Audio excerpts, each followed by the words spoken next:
É a segunda parte do Jornal Regional. As associações de defesa do consumidor de 6 países, incluindo Portugal, elegeram o aeroporto do Porto como o melhor da Europa e o 5º melhor do mundo. Esta é a segunda distinção que o aeroporto Francisco Sá Carneiro recebe no espaço de um mês. Em fevereiro foi considerado o 3º melhor aeroporto do continente pela AC Airports Council International. Os aeroportos mais apreciados em todo o mundo situam-se todos no continente asiático. São os de Singapura e Hong Kong, na China, o de Tóquio, no Japão, o do Dubai, nos Emirados Árabes Unidos e, logo a seguir, o aeroporto Francisco Sá Carneiro, no Porto. É o 5º melhor do globo e o 1º da Europa. O estudo tem o selo de qualidade da DECO e vai ser publicado na edição de abril da revista Proteste.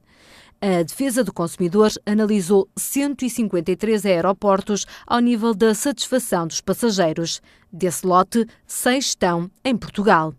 Lisboa alcançou a 24ª posição. Os utilizadores do aeroporto da Portela mostram-se satisfeitos com os ecrãs, os transportes e os lugares nas zonas comuns. Já o tempo necessário para chegarem à porta de embarque é o critério que menos os satisfaz. Seguem-se na lista os aeroportos do Funchal, que ocupa o lugar número 54, o de Ponta Delgada, com o lugar 67, o de Faro, 3 posições abaixo, e, finalmente, o do Porto Santo, na posição número 132.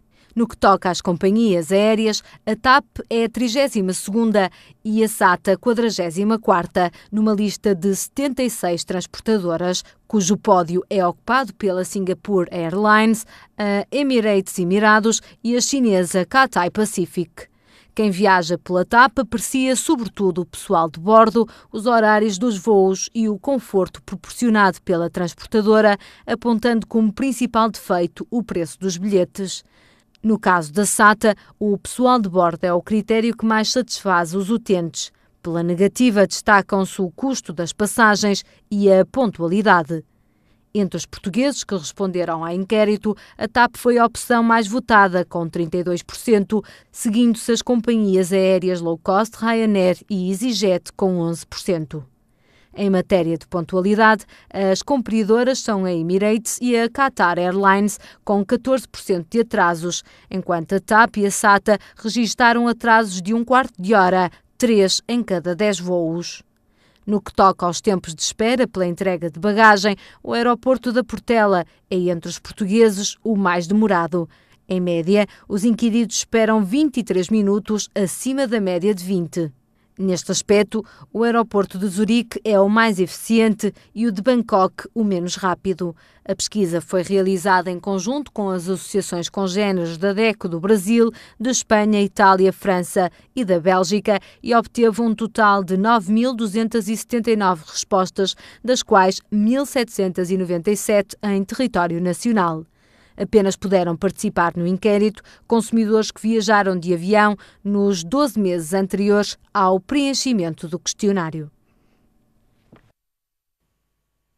Ontem foi o Dia Mundial da Água. A data foi assinalada pela entrega dos prémios do projeto 1000 Escolas de Águas do Douro e Paiva. Durante a cerimónia, a empresa assinou um protocolo com a Associação Portuguesa de Educação Ambiental. O compromisso visa dar continuidade à aposta na defesa deste bem vital, bem como dos ecossistemas ribeirinhos. O Dia Mundial da Água foi a data escolhida para a entrega dos prémios do projeto 1000 Escolas, promovido pela Águas do Douro e Paiva. A cerimónia teve lugar no Hotel Ipanema Park, no Porto, e distinguiu 15 estabelecimentos de ensino dos primeiro e segundo ciclos do ensino básico da área de influência da empresa, 10 na categoria de vencedor e 5 na de menção honrosa. Ano após ano, o concurso mobiliza as comunidades escolares, as autarquias e os próprios munícipes na luta pela preservação da água e dos ecossistemas ribeirinhos através de um elenco diverso de atividades. Portanto, isto é um projeto que se insere no trabalho com o Rio Tinto, que é um rio que tem uma parte bastante poluída, que também se insere no trabalho que a Câmara agora está a fazer de recuperação do rio e este movimento de pessoas da terra que se chama Movimento do Rio Tinto. Vamos fazer muitas coisas com materiais recicláveis. Neste momento estamos a reciclar pneus, pintar pneus para floreiras, para utilizar bancos na escola. Ora, já não é a primeira vez, é sempre com muito agrado pertencer a este projeto 1000 Escolas, porque é um projeto que realmente acompanha os docentes e o trabalho desenvolvido a nível de escola, acompanha todas as saídas de campo, ações lúdico-pedagógicas, palestras, envolvendo sempre autarquias e comunidades locais, de modo que é uma mais-valia para a educação ambiental. O projeto está inserido no Programa Integrado de Educação Ambiental A Água e os Nossos Rios, que tem conquistado o reconhecimento da Associação Portuguesa de Distribuição e Drenagem de Águas. O objetivo do programa não se esgota no anúncio dos resultados. O seu fim último é promover um desenvolvimento sustentável das regiões de intervenção da Águas do Douro e Paiva, fazendo delas um lugar melhor para viver. Que os encarregados de educação desenvolvam ações cívicas e que sejam mais ativos junto das suas autarquias, esse é sempre o nosso objetivo, não é? Às vezes funciona, em determinadas situações funciona, nomeadamente no saneamento, que já é uma ação bastante válida para evitar a poluição. Durante a apresentação, a empresa e a Associação Portuguesa de Educação Ambiental assinaram um protocolo de cooperação. A ideia é dar continuidade à partilha de saberes e experiências entre as duas entidades, também no âmbito do projeto Rios, apoiado pela Comissão Europeia, um investimento de 40 mil euros. Para nós é uma mais-valia enorme podermos beneficiar do conhecimento que a ASPA tem destas matérias e, portanto, é um aporte extremamente importante que qualifica ainda mais este projeto 1000 Escolas. É um projeto que foi apoiado pela Comissão Europeia, um projeto que está a ser implementado este ano letivo, que pressupõe a preparação de uma Conferência Nacional Infantil-Juvenil e daqui com as escolas mobilizadas neste projeto 1000 Escolas, certamente que será uma mais-valia para poder partilhar e enriquecer este espaço que será em 5 de junho e certamente que contamos com as escolas que foram aqui premiadas e todas as outras que fazem parte desta região. A Águas de Douro e Paiva S.A. é concessionária até ao ano 2026 do Sistema Multimunicipal de Abastecimento de Água à área sul do Grande Porto. Serve atualmente mais de 1.700.000 pessoas de 20 municípios. Comemora-se hoje o Dia Mundial da Floresta e Portugal acolhe uma das maiores áreas florestais da Europa, representando 35% do território nacional. Carvalho, castanheiro, bétula, oliveira, amoreira. O nome, esse aparece em segundo plano. Já a árvore, essa é apenas e só uma, a mais importante. Por definição, o ser humano acaba por pensar que a árvore está e estará sempre ali à sua disposição. Talvez por achar que é uma figura forte que se mantém sempre no seu lugar firme e imóvel, ou por transmitir calma e serenidade. Mas a verdade é que a árvore, tal como nós, também é movimento, podendo mesmo assemelhar-se ao ser humano. Tem o tronco, o nosso corpo, ramos, os nossos braços, raízes, as nossas pernas e, o mais importante de tudo, tem pulmões, tal como nós. As florestas são o pulmão do nosso planeta que nos ajuda a respirar.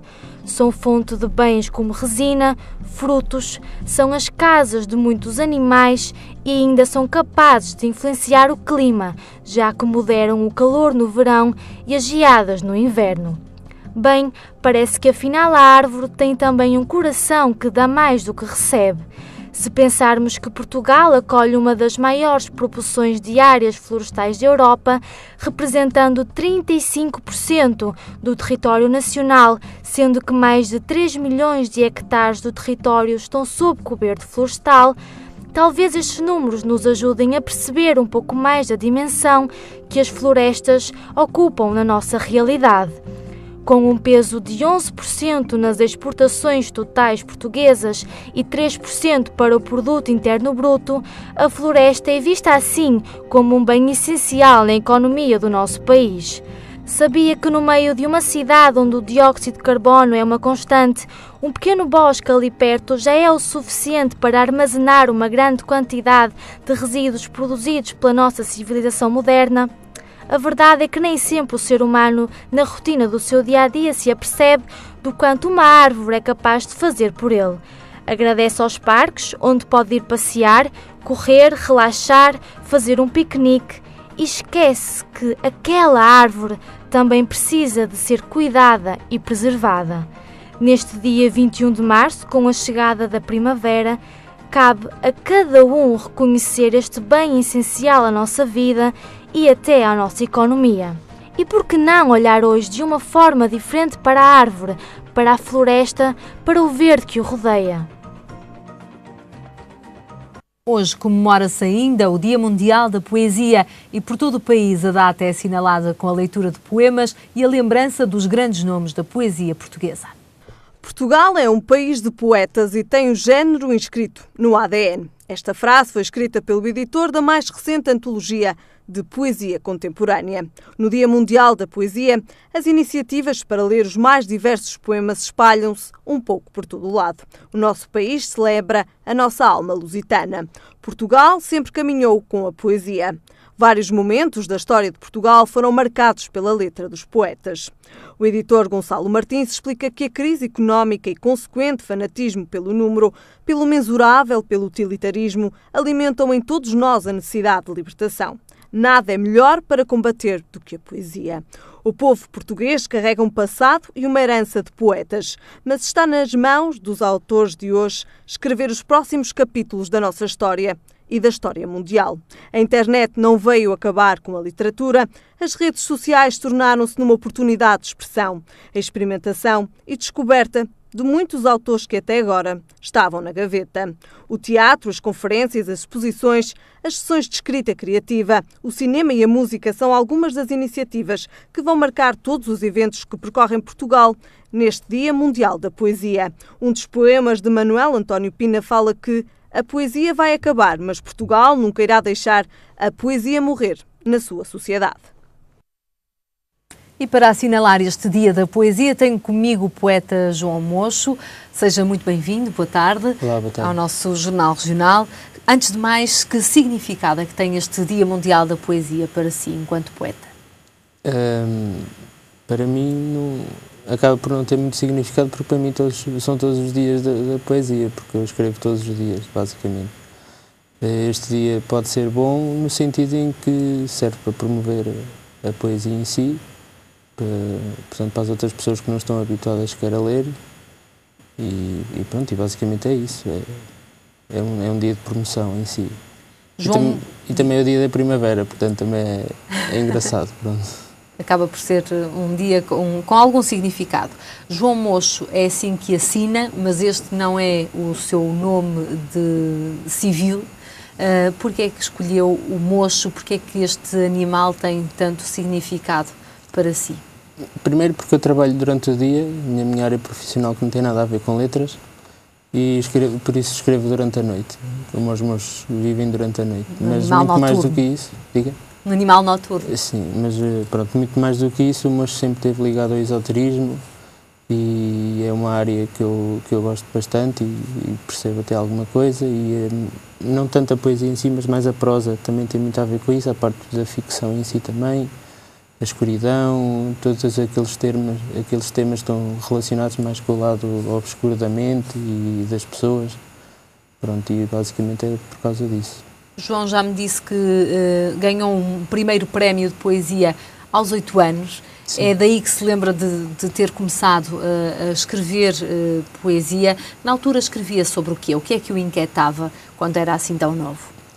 Eu lembro-me que na altura respondia aos testes e às perguntas com versos. Em vez de estar a escrever a corrido, escrevia com versos, porque sempre me deu piada brincar com as palavras e até a parte das rimas em si, no início, agora não tanto, mas mais no início. E pronto, e desde que me lembro que aprendi a escrever, que escrevia poemas e poesia. E depois isto também, tudo é treino na vida. E eu depois, como andava sempre a escrever, depois fui ganhando experiência e comecei a familiarizar-me mais com as palavras. E pronto, e foi a partir daí, fui sempre andando e escrevendo.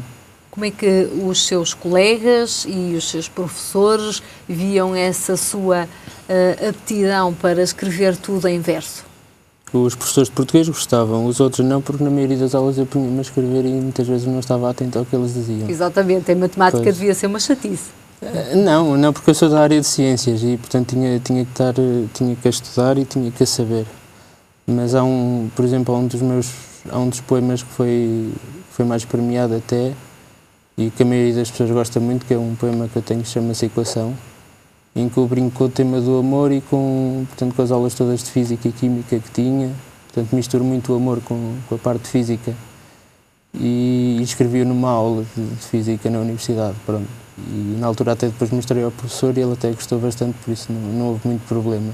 Mas tento sempre lidar com as duas áreas. De estar atento. Mas consegue ou tem conseguido até agora conciliar sempre a sua profissão, Sim. que nada tem que ver com as letras, nada. Pelo contrário, com este lado e com este, eu não lhe vou chamar um passatempo, mas vou-lhe chamar um outro seu eu, não é?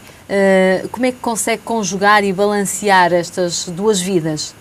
Primeiro, eu acho que o meu outro eu é a parte profissional, porque eu sem isto é quase impossível viver. Preciso disto como preciso de água, pronto.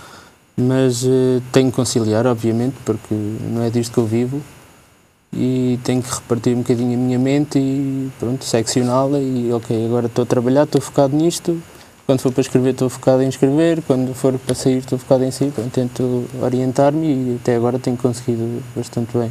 Algumas vezes é difícil, em algumas situações pessoais em que estou mais conturbado emocionalmente, mais complicado. Começa a divergir um bocadinho as coisas, mas sim, na maioria é fácil. De conciliar, de ter esse concílio dentro de si. Eu tenho aqui o primeiro livro que lançou, chama-se Ruptura, foi lançado em 2013, certo? É um livro que fala de quê? O que é para si esta ruptura?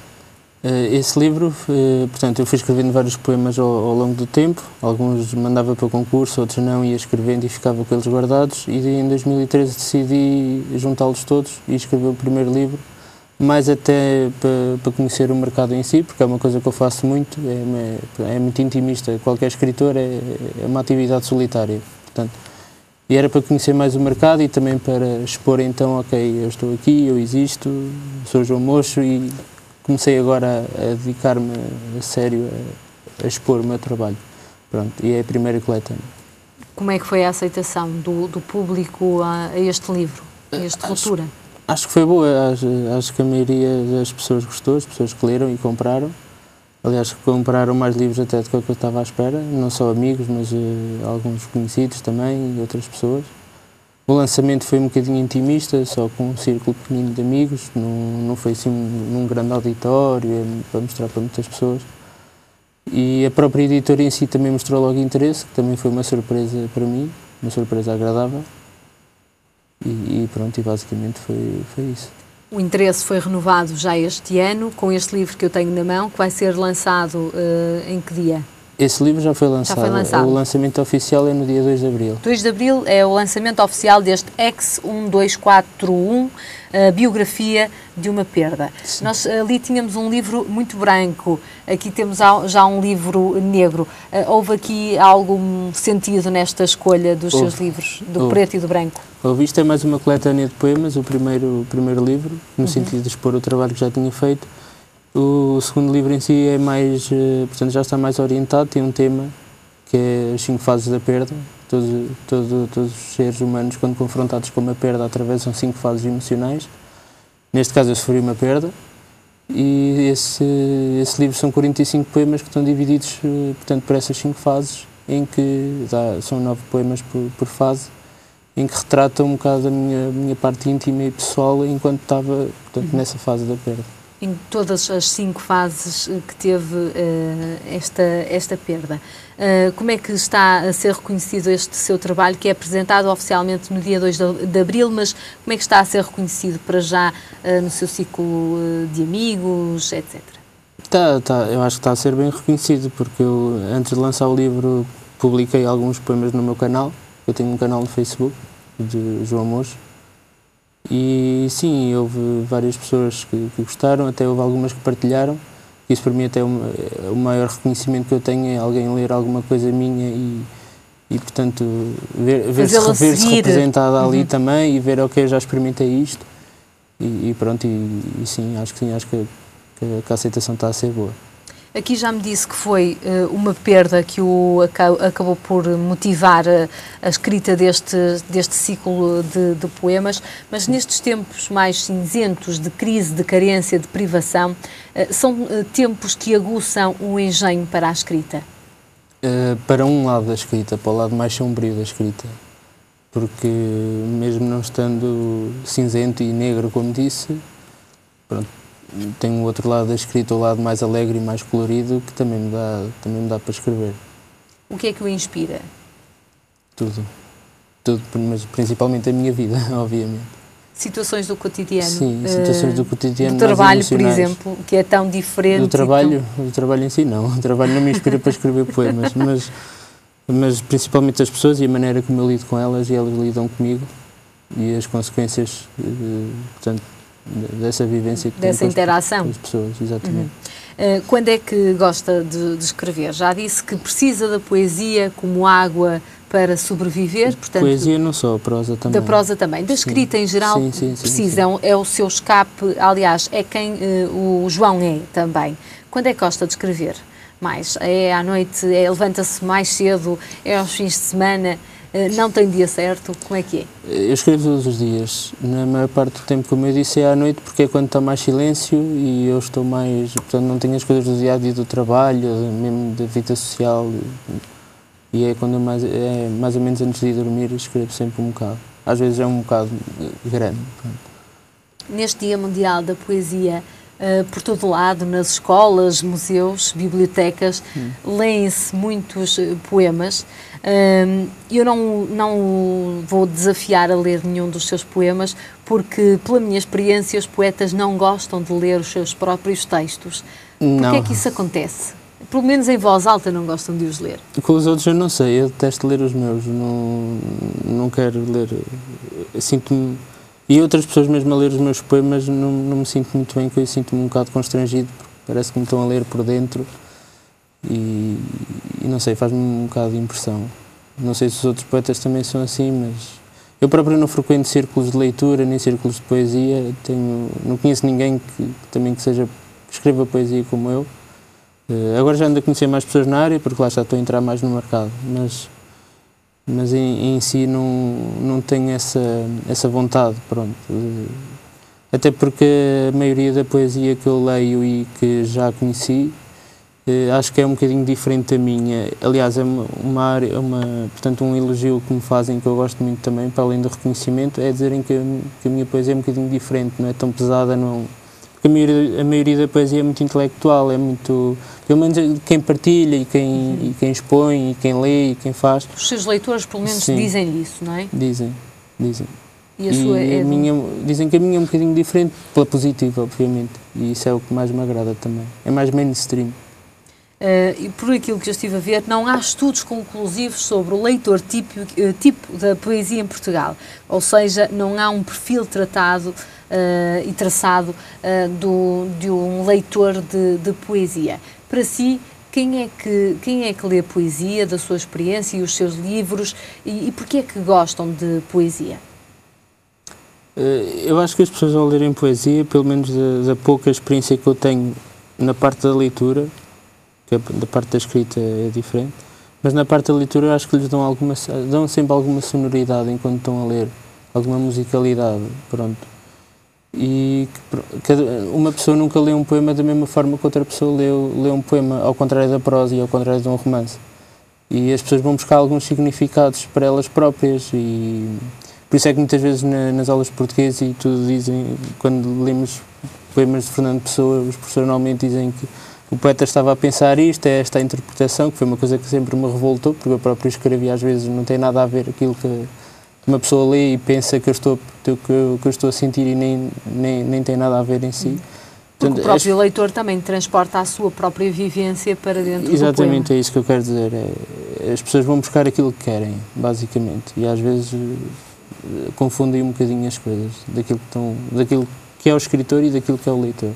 João, quem são para si as referências da poesia nacional, aqueles que durante a sua formação, adolescência, acabaram por marcar e acabaram também por marcar um bocadinho aquilo que escreve e a forma como escreve? Marcar a forma como eu escrevo em si, ninguém marcou, não há nenhum poeta que eu possa dizer. Agora, o que eu mais gosto é o Fernando Pessoa, mas acho que isso é um clichê, mas é sem dúvida que é o Fernando Pessoa, e outro que é o Ari dos Santos. Ari dos Santos também? Sim. Um bocadinho mais recente também. João, este livro, a 2 de Abril, não lhe vou perguntar pelo terceiro, porque para já quero saborear este segundo livro, certo? Mas eu sei que o terceiro provavelmente já andará pelas suas folhas e pela sua caneta. Já. Porque isto não dá para parar mesmo. Não dá mesmo. João Mocho, muito obrigada pela sua presença neste Jornal Regional. Até uma próxima oportunidade e um feliz dia da poesia. Obrigado e boa tarde. E agora as previsões do tempo para amanhã, sábado. Períodos de chuva em geral fraca no Minho e Douro Litoral, que se vai estender às restantes regiões, passando a regime de aguaceiros a partir da tarde. Quanto às máximas para amanhã, 12 graus para o Porto, 15 para Lisboa, 20 graus é a máxima prevista para Faro. Eu estou de regresso mais logo com o debate do Estado Crítico. Até lá, tenha uma boa sexta-feira.